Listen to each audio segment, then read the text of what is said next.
Hello, my name is Jason Bondarchuk, and we'll be talking about what is going right in car infotainment. So, what does the data show? So, overall, the motor vehicle fatalities have continued to drop per 10,000 motor vehicles and per driver. And this trend has happened all the way from the beginning and the dawn of motor vehicles all the way through now. It's had some dips, especially in the 30s and 40s.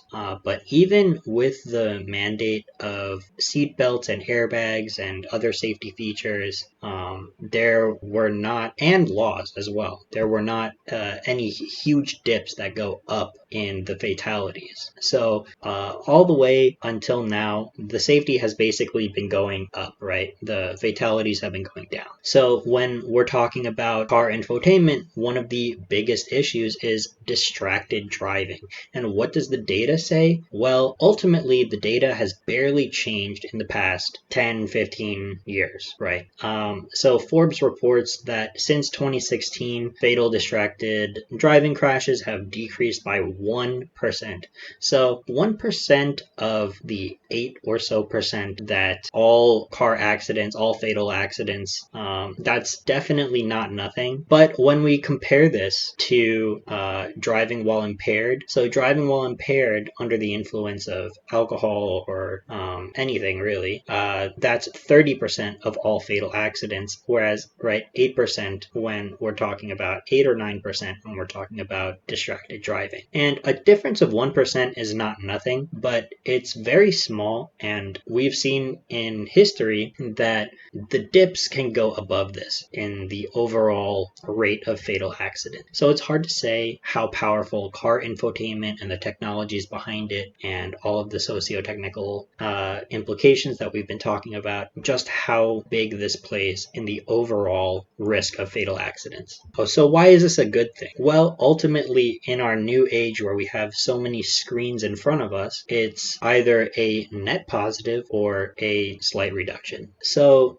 one good thing is that the government appears to listen. Forbes reports that 48 states have outright banned texting and driving, and we can still guess. I'm in the state of New York, where apparently it is not outright banned, but it's still illegal to drive with your phone. So you take that how you will. And 24 states have banned cell phones and other handheld device use altogether. According to Morris Bart, a law firm, even when the law permits the use of certain hands-free technologies, if you are distracted because of these hands-free technologies, which we've talked about before, sometimes the technologies are not perfect and you feel like you have to, you're distracted trying to fix it or, talking on your phone. Distracted driving in general is illegal and you're liable, right? So legally speaking, that's the case. And so the government has been putting laws that put pressure on companies to come out with more hands-free technologies and cracks down pretty hard on distracted driving. So is the industry and the technology behind it a net positive or a negative? So we talked about car infotainment and its origins.